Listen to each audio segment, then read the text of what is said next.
Arma Reforger was originally released back in 2022 to act as the interim title between Arma 3 and Arma 4. It's built around the cool, epic new Infusion engine, and it has a whole bunch of stuff going for it for people in the Arma franchise, players and stuff. I didn't really play it that much when it came out, mostly because it lacked content. Sure, the conflict mode is fun, and mods did get added to it over time from the community, but I'm more of a player versus AI kind of person. The existing Reforger AI is pretty bare bones at this point, so in-depth campaigns and scenarios are out of the picture for now. So for no particular reason, I started it up in 2024, looked around, and saw a Wasteland server. The core Wasteland game mode has been around since Arma 2. The premise is simple enough. There are 3 teams, Blue 4, Op 4, and Independent. Blue 4 and Op 4 fight against each other and the Independent team, but people who join Independent can be a one-man army,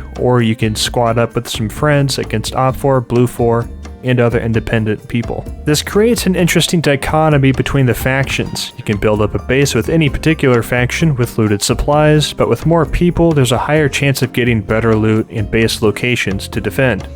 You can still do that as independent, but you can also just screw around. I typically play independent. I'm sort of a lone wolf, which is badass as fuck. That is, until it's time to find a partner at the Wolf Picnic wheelbarrow races. Before getting too far into it, I think there's only one version for Reforger right now, and it's still under constant development, so some aspects of this game mode may change in the future. Other people may make their own branches of it, so it might be dated in a few months or a year, so what you see may not be what you get in this video. Getting back to it, weapons and vehicles are scattered around the map, but the better stuff is at military bases and at missions. Missions can have various objectives, and any team can complete these because everyone knows where they're at. There can be weapon caches, armored vehicles, helicopters, cache money, stuff like that. The catch is, missions are guarded by armed AI units, so you can't just waltz up there with a starter pistol and take everything. Once you get the good stuff, you gotta defend the good stuff, which adds more to the stakes, because you could lose it all instantly. There are gun stores around the map, which can be used to buy and sell weapons, but there's no guarantee that you won't get ambushed after purchasing some sweet gear, but you can also ambush people buying sweet gear, so it goes both ways. The gameplay loop is super addicting. There can be up to 100 players running around doing their own thing, so you never know what's around the corner. I know that survival games are all over the place, and there's always some extra superfluous stuff that I dislike in them. Don't get me wrong, I thought DayZ was kind of cool 10 years ago. I played it again just for fun, and it's just kind of the melee combat is weird. I don't want to have to eat food.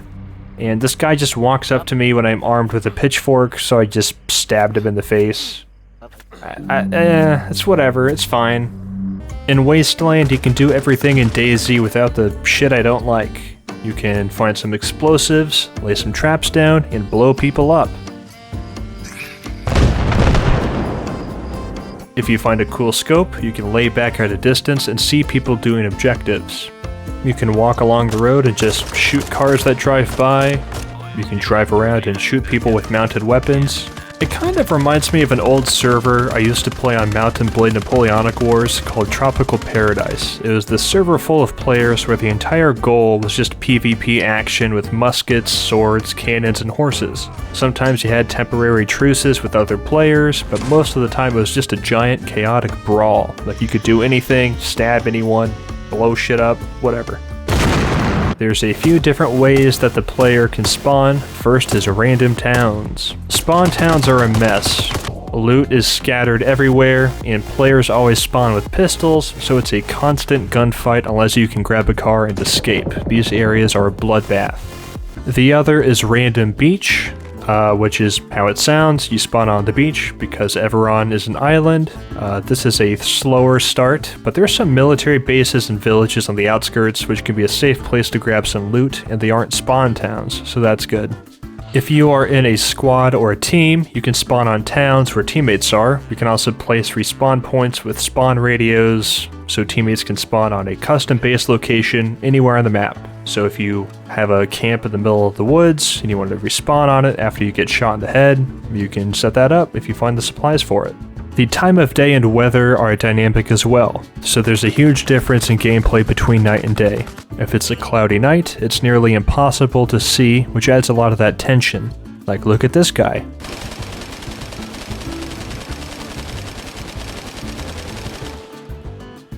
I saw him at least.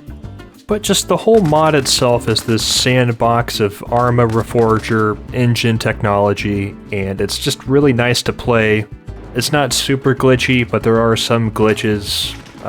Just, you know, that's the nature of modding for a game that's still basically kind of in development. I know they had their 1.0, but they're still like adding mortars and bug fixes and stuff. But yeah, you know, it's just a really solid sandbox experience. I really like it, and I've been playing the shit out of it.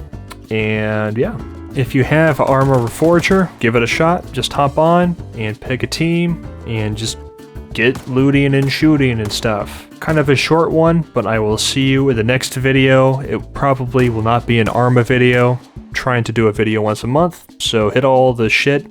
And yeah, I'll see you later.